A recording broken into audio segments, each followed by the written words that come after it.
Hello students, welcome to my channel home science exam master. हमारे 2000 प्रश्नों की श्रृंखला जो कि आपकी एग्ज़ाम स्पेशल है सीरीज़ मैंने बनाई है, वो लगातार चल रही है। तो आप ज़्यादा से ज़्यादा प्लीज़ कमेंट करें, लाइक करें, शेयर करें चैनल को मेरे, और नोटिफिकेशन बेल एक बार ऑन करके आप ऑफ़ करके फिर दोबारा उसको ऑन कर लें और चैनल को सब्सक्राइब करें। चलिए आज के सेशन में बढ़ते हैं अपने पहले प्रश्न की ओर। पहला प्रश्न है हमारा, निम्न सघनता वाले कपड़े का बेहतर हस्त होता है, लचीलापन होता है, आवरण कम होता है, भार कम होता है। तो जो निम्न सघनता वाले कपड़े होते हैं उनमें क्या होता है, भार कम होता है। ऑप्शन नंबर डी जो है वह हमारा करेक्ट हो जाता है। कपड़ों का भार उसकी सघनता पर निर्भर करता है। जिन रेशों का घनत्व जितना अधिक होगा उनसे बने वस्त्र भी उतने ही अधिक भारी होंगे। रेशम एवं नायलॉन के वस्त्र निम्न सघनता वाले होते हैं, इसलिए वो क्या होते हैं, वो लाइट वेट होते हैं। कैसे होते हैं, लाइट वेट होते हैं। तो निम्न सघनता वाले जो कपड़े हैं उनका क्या होता है, भार कम होता है। ऑप्शन नंबर डी हमारा करेक्ट हो गया। नेक्स्ट क्वेश्चन है, यह एक ज्वार भाटे का काल है। वयस्क अवस्था, किशोरावस्था, शैशवावस्था, वृद्धावस्था। तो ज्वार भाटे का काल किसे कहा गया है, तो यह जो हमारा किशोरावस्था है, जो ज्वार भाटे का काल है, उससे तात्पर्य किससे, किशोरावस्था से है, क्योंकि यह क्या है, परिपक्वता की ओर ले जाने की अवस्था है। इसमें विकास की गति अधिकतम रहती है। इस अवस्था में किशोर न तो बालक रहता है और न ही वयस्क। किशोरावस्था शब्द हिंदी के कौन से शब्द, हमारे अंग्रेजी के कौन से शब्द, एडोलसेंस शब्द जो है वह उसका हिंदी रूपांतरण है। अंग्रेजी का जो एडोलसेंस शब्द है उसका क्या है, हिंदी रूपांतरण है। और एडोलसेंस शब्द की उत्पत्ति लैटिन भाषा के एडोलस्कर शब्द से हुई है। किसके, लैटिन भाषा के एडोलस्कर शब्द से हुई है। अगर पूछा जाए कि एडोलसेंस शब्द की उत्पत्ति कहाँ से हुई है, तो यह कौन सी भाषा है, लैटिन भाषा के एडोलस्कस शब्द से हुई है। इसका अर्थ क्या होता है, तो इसका अर्थ होता है बढ़ना या परिपक्वता की ओर जाना। एडोलसेंस की बात यहाँ पर हो रही है। तो यहाँ पर ज्वार भाटे का काल कौन सा होता है, किशोरावस्था होती है। ऑप्शन नंबर 2 आपका करेक्ट हो जाता है। किशोरावस्था तूफान तनाव की अवस्था है, किसने कहा है। यह प्रश्न बार बार परीक्षा में पूछा गया है, और अगर आप इसको आपने क्वेश्चंस को सॉल्व किया है तो आपको बिल्कुल एकदम रटा हुआ होना चाहिए कि किशोरावस्था तूफान एवं तनाव की अवस्था है। यह किसका कथन है, स्टैनले हॉल का कथन है। तो जो स्टैनले हॉल महोदय हैं, इन्होंने क्या कहा कि संघर्ष तनाव तूफान की अवस्था किसको कहा, किशोरावस्था को कहा। तो जो किशोरावस्था है उसका जो यह अवस्था है उसमें क्या होता है, यह कब से प्रारंभ होती है, आपके तारुण्य से प्रारंभ होती है। तरुणावस्था उसके उदय और परिपक्व अवस्था जब हमारी आती है, जब मैच्योरिटी आती है, तो उस समय क्या होती है, समाप्त हो जाती है। और सामान्य रूप से किशोरावस्था 12 वर्ष की आयु से 18 वर्ष तक मानी जाती है। कब 12 से 18 वर्ष तक मानी जाती है। जीन पियाजे के विभाजन में भी देखेंगे आप, तो आपको ये समझ में आ जाएगा। नेक्स्ट है, संदेश भेजने वाले और प्राप्त करने वाले के बीच की कड़ी क्या है। माध्यम है, संदेश भेजने वाला, संदेश पाने वाला है, या प्रतिपुष्टि है। तो जो संदेश भेजने वाले और प्राप्त करने वाले, मतलब सेंडर और रिसीवर के बीच में जो कड़ी है वो कौन सी है, मीडियम। क्या है, माध्यम, जो चैनल, ठीक है। तो मीडियम जो है वो क्या है, वो इसके बीच की कड़ी है। तो जैसे अगर हम देखते हैं कि जैसे संचारक, ठीक, मतलब सेंडर जो है, फिर संदेश, फिर संचार माध्यम और प्राप्तकर्ता, ठीक। तो इस तरह से ये जो संचार प्रणाली के जो तत्व हैं उसकी बात कर रहा है कि संचारक है, संदेश है, संचार माध्यम है और प्राप्तकर्ता है। मतलब सेंडर, मैसेज और चैनल, और फिर उसके बाद रिसीवर, ठीक। तो यहाँ पर देखें कि संदेश पाने माध्यम जो है, मीडियम जो है, संचार माध्यम जो है, वही क्या है, संदेश भेजने और प्राप्त करने वाले के बीच की कड़ी होती है। नेक्स्ट है हमारा, भय के कारण हो सकता है सामाजिक भावनात्मक उत्कृष्ट अनुबंधन, इनमें से कोई नहीं।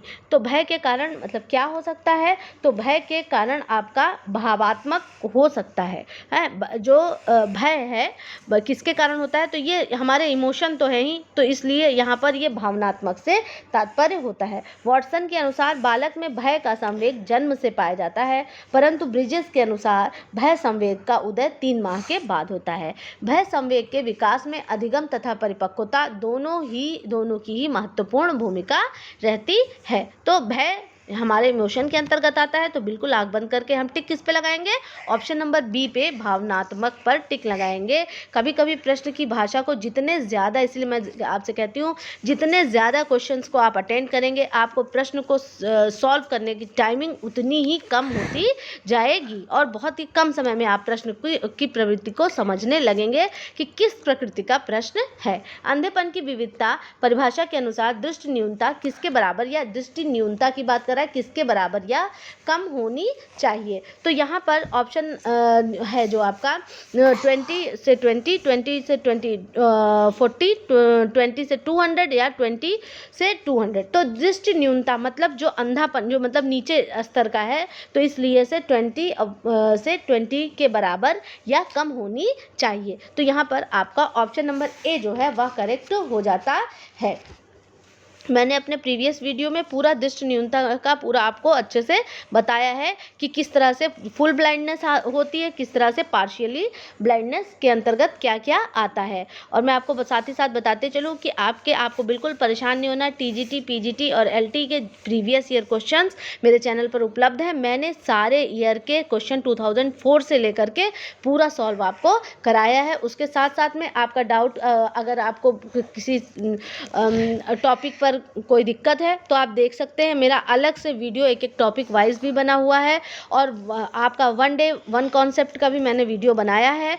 तो उसमें वन डे वन कॉन्सेप्ट में क्या है कि वन डे वन कॉन्सेप्ट में है कि आपका किसी एक को, जैसे मान लीजिए मैंने आहार उठाया तो आहार के बारे में, किशोरावस्था उठाई तो किशोरावस्था के प्रश्न जब आप देखेंगे, आप जाएंगे, मैंने सेल का अलग से बना के रखा है, तो आप देखेंगे आपके बहुत सारे क्वेश्चन वहाँ पे, आपको फूड ग्रुप्स के भी क्वेश्चन आपको वहाँ पर देखने को मिलेंगे।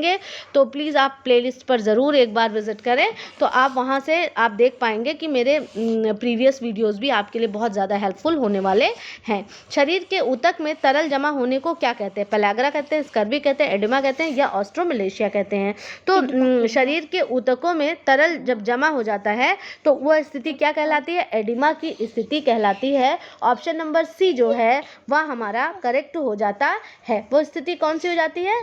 आपकी एडिमा की स्थिति कहलाती है। उसमें क्या होता है, मैंने पहले बताया था आपको, क्या सोडियम का शरीर में जमाव होने लगता है और शरीर के ऊतकों में पानी जमा हो जाता है, जिससे एडिमा कहते हैं। और एडिमा में क्या होता है, आपकी पूरी बॉडी स्वेल कर जाती है और ज़्यादातर ये स्वेलिंग पैर से स्टार्ट होती है। नेक्स्ट है आनुवंशिकता की आधारभूत इकाई, क्रोमोसोम्स, जीन, डीएनए और जाइगोट।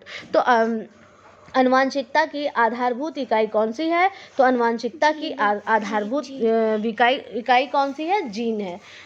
ऑप्शन नंबर बी जो है वह करेक्ट हो जाता है। पृथ्वी अनवरत रूप से समान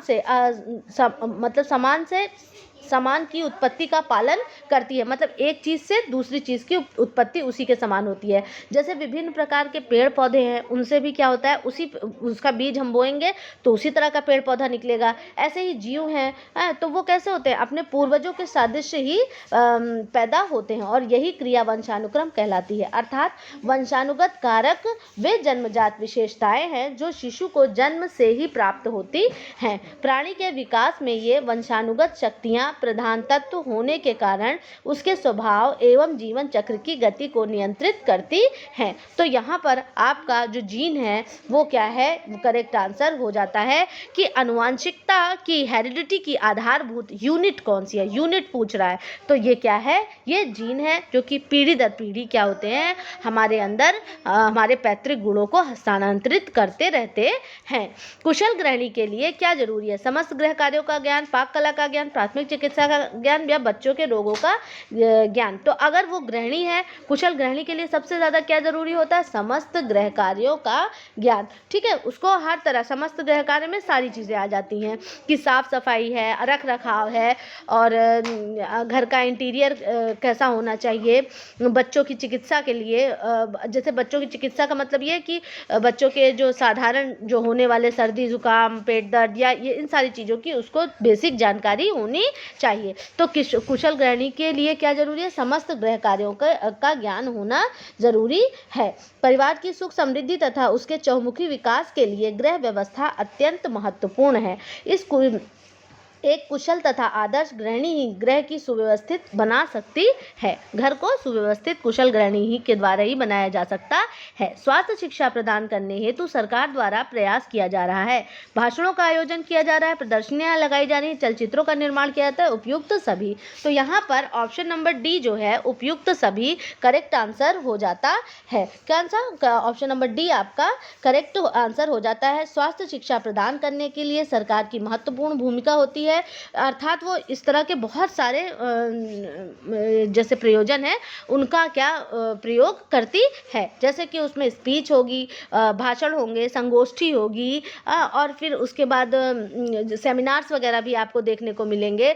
और जागरूक करने के लिए क्या हो जाती है, बहुत सारी प्रदर्शनी भी लगाई जा रही है। और सरकारी कर्मचारी क्या होते हैं, घर घर जा कर के लोगों को अवेयर करते हैं स्वास्थ्य शिक्षा देने के लिए। तो ऑप्शन नंबर डी यहाँ पर हमारा करेक्ट हो जाएगा।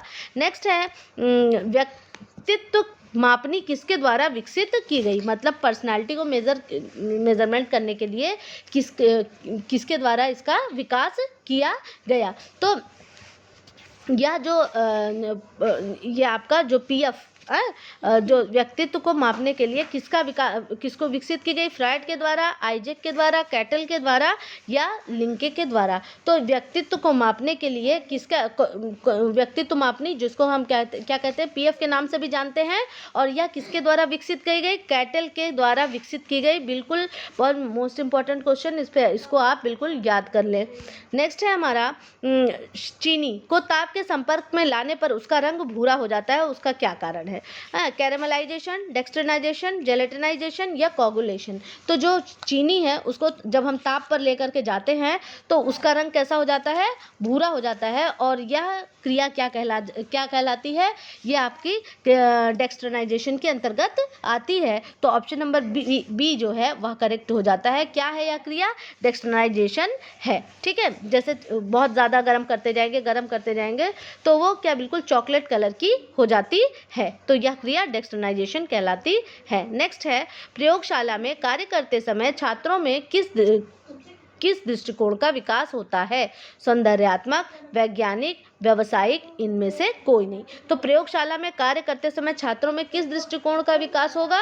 तो विकास हमारा किसका? वैज्ञानिक दृष्टिकोण, क्योंकि प्रयोगशाला में कार्य हो रहा है इसलिए किस दृष्टिकोण का विकास होता है? वैज्ञानिक दृष्टिकोण का विकास होता है, क्योंकि छात्रों को प्रयोग करके सीखने को मिलता है, जिससे छात्रों को गहराई तक जाने का मौका मिलता है और छात्रों को याद भी रहता है, क्योंकि हम जानते हैं कि जिन चीज़ों को हम करके सीखते हैं वो चीज़ हमें परमानेंट याद हो जाती है। नेक्स्ट है हमारा आईआईसी का पूर्ण रूप। आईआईसी का पूर्ण रूप क्या है?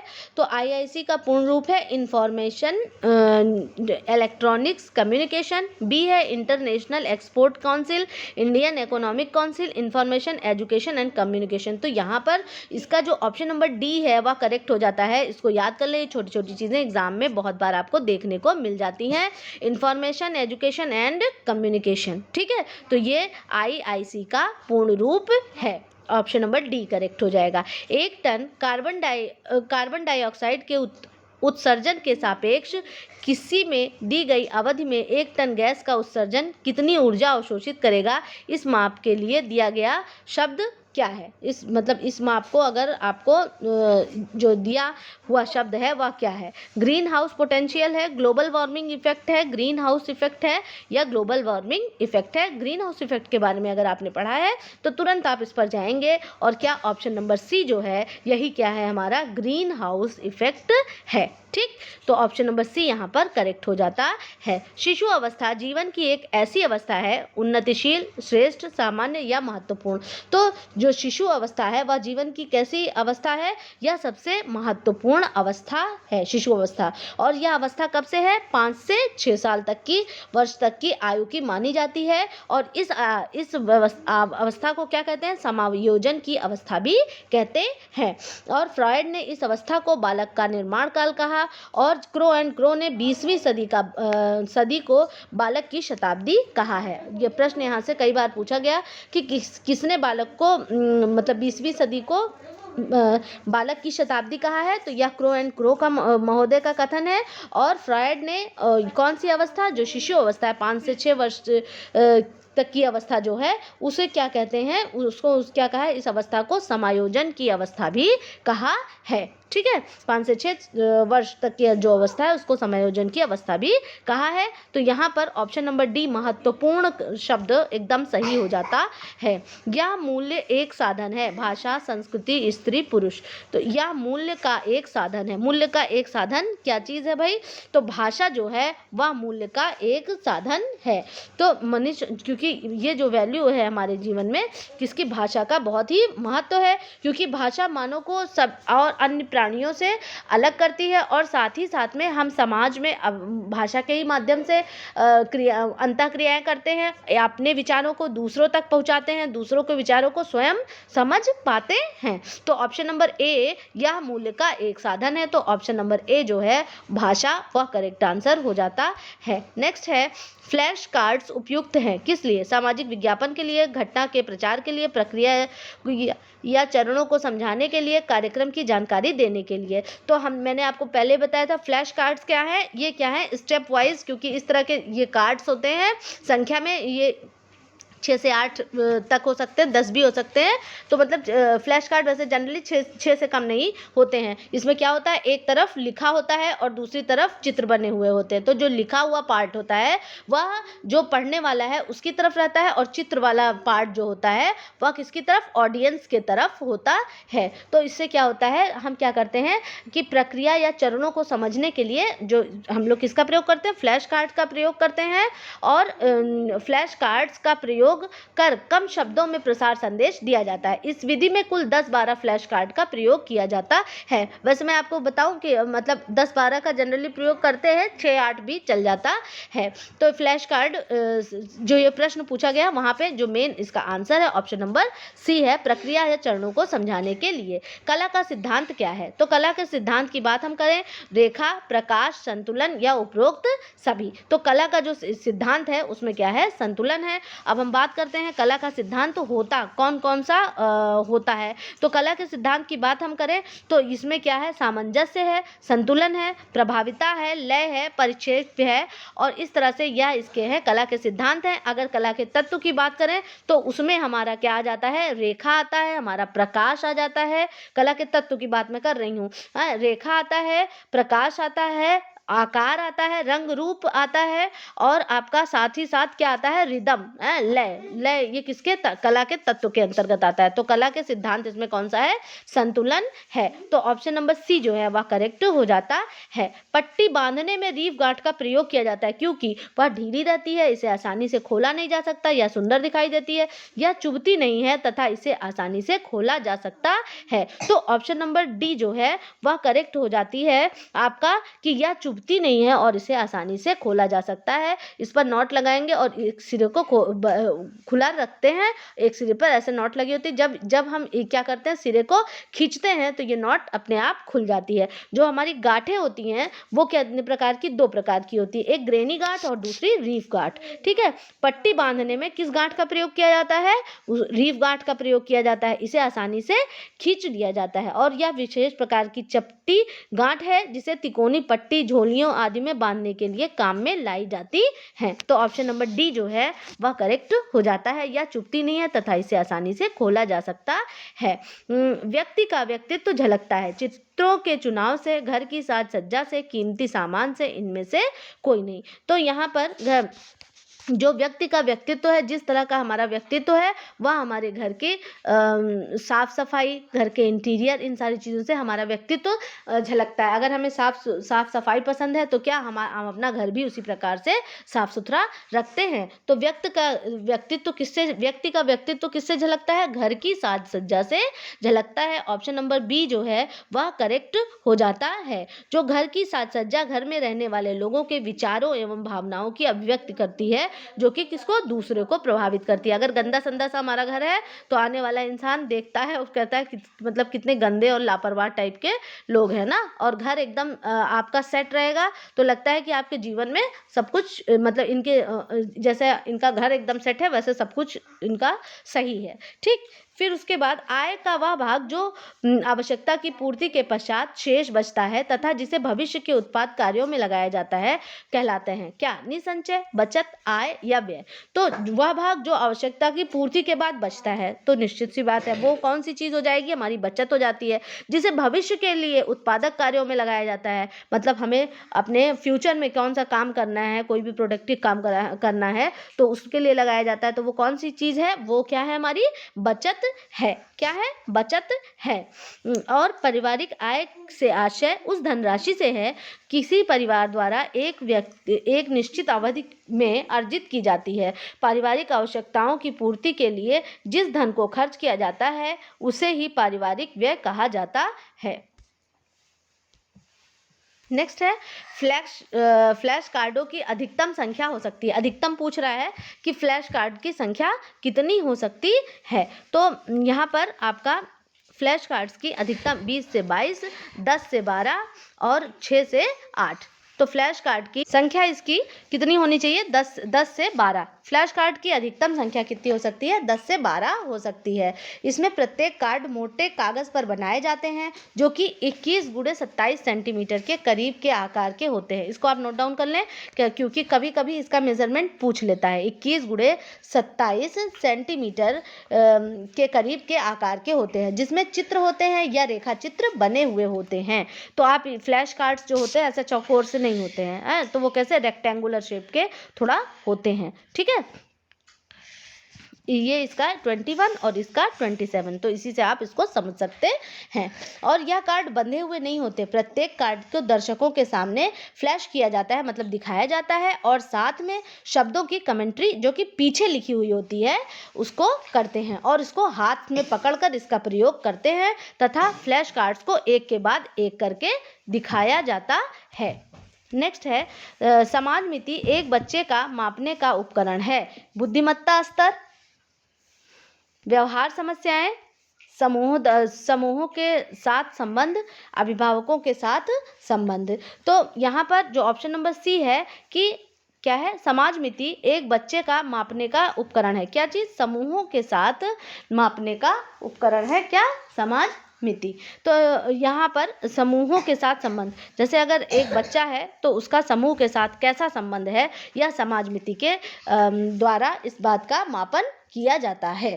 ठीक, एक बच्चे का सामाजिक संबंधों के मापने के लिए समाज मिति एक गुणात्मक पद्धति है और यह मनोचिकित्सक जैकब एल मोरेनो, ठीक, समाज मिति जो है वो किसके द्वारा? जैकब एल मोरेनो और हेलन हॉल जॉनिंग्स द्वारा सामाजिक संरचनाओं और मनोवैज्ञानिक कल्याण के बीच संबंधों के अपने अध्ययन में विकसित किया गया था। और रेमेडियल टीचिंग के दौरान, जैसे रिमीडियल जो उपचारात्मक शिक्षा होती है, रिमीडियल टीचिंग के दौरान इसका प्रयोग किया गया था, जब उस समय इसका प्रयोग किया गया। तो जो अगर पूछा जाए कि समाज मिति है क्या, तो समाज मिति क्या है? या गुणात्मक, विकासात्मक या शारीरिक? तो अगर पूछा जाए तो समाज मिति एक गुणात्मक पद्धति होती है। कौन सी पद्धति? गुणात्मक पद्धति होती है। और साथ में ही या किसके द्वारा बनाई गई? तो अगर इसका नाम पूछ ले तो जैकब एल मोरेनो और हेलन हॉल जॉनिंग्स द्वारा सामाजिक संरचनाओं और मनोवैज्ञानिक कल्याण के बीच संबंधों के अपने अध्ययन में विकसित किया गया था और रिमीडियल टीचिंग के दौरान इसका प्रयोग किया गया था। तो ये समाज मिति की पूरी हिस्ट्री हो गई। नेक्स्ट है अरस्तु मॉडल की संचार प्रणाली में 3 तत्व हैं, 4 तत्व हैं, 5 तत्व हैं या 6 तत्व हैं। तो अरस्तु मॉडल की जो संचार प्रणाली है तो उसमें क्या है, ये आपको बिल्कुल रटा होना चाहिए, प्रश्न यहाँ से कई बार पूछा गया है। उसमें 3 तत्व ही हैं। ऑप्शन नंबर ए जो है आपका करेक्ट हो जाता है। अरस्तु मॉडल लगभग 2300 वर्ष पूर्व ग्रीक दार्शनिक अरस्तु के संचार के 3 तत्व बताए वक्ता, भाषण, श्रोतागण, और इन तीनों तत्वों को संचार प्रक्रिया के आवश्यक तत्वों के रूप में अरस्तु ने माना है। इसमें एक वक्ता है, दूसरे में वह जो कुछ बोलता है उसको रखा गया और तीसरे में वह व्यक्ति जो उसे सुनता है। तो अगर बात करें अरस्तु के मॉडल की तो सबसे पहले क्या वक्ता हो गया, वक्ता के बाद हमारा क्या हो जाता है, भाषण हो जाता है, भाषण के बाद हमारा क्या हो जाता है, श्रोतागण हो जाता है। तो इसको स्टेप में अगर आप देखें लिख सकते हैं कौन सा, सबसे पहले वक्ता, फिर उसके बाद भाषण, फिर उसके बाद श्रोतागण। ठीक है, तो इस तरह से ये अरस्तु का जो मॉडल की संचार प्रणाली है उसमें कितने तत्व हैं, तो उसमें 3 तत्व हैं। उपभोक्ता का अभिप्राय, उपभोक्ता कौन होता है, ऐसा व्यक्ति जो माल को पुनः विक्रय के लिए प्राप्त करे, ऐसा व्यक्ति जो चिकित्सक की सेवा भुगतान करके प्राप्त करे, ऐसा व्यक्ति जो माल को किसी वाणिज्यिक प्रयोजन के लिए प्राप्त करे, ऐसा व्यक्ति जिसे भवन की जरूरत हो। तो उपभोक्ता से अभिप्राय क्या है, यह प्रश्न में है। तो उपभोक्ता मतलब जो व्यक्ति अपनी आवश्यकताओं की संतुष्टि हेतु वस्तुओं एवं सेवाओं का उपयोग करता है वही क्या है, उपभोक्ता होता है। और जो व्यक्ति चिकित्सक की सेवा भुगतान करके प्राप्त करता है वह उपभोक्ता, ये तो अलग चीज़ है। उपभोक्ता क्या है, उपभोक्ता का अगर वर्ड जो है कि ऐसा व्यक्ति जो चिकित्सक की सेवा भुगतान करके प्राप्त करे, ऐसा व्यक्ति जो माल किसी वाणिज्य प्रयोजन के लिए प्राप्त करे, नहीं कि बिजनेस के लिए नहीं, पुनः विक्रय करने के लिए, ऐसा कुछ नहीं, और भवन की जरूरत है। देखिए ऑप्शन के अकॉर्डिंग आप जाएंगे। ठीक है, ऐसा व्यक्ति जो चिकित्सक की सेवा भुगतान करके प्राप्त करता है, मतलब अगर हम गए, हमने वहाँ पर चिकित्सक के पास गए, उन्होंने हमको कुछ चीज़ रिकमेंड की, तो हम अपनी संतुष्टि के लिए उस चीज़ का प्रयोग कर रहे हैं, तो वही क्या। और अगर उपभोक्ता की परिभाषा की बात करें तो जो व्यक्ति अपनी आवश्यकताओं की संतुष्टि हेतु वस्तुओं एवं सेवाओं का उपयोग करता है वही उपभोक्ता है। तो इस डिफिनेशन के अनुसार यहाँ पर ऑप्शन नंबर बी जो है वह करेक्ट हो जाता है।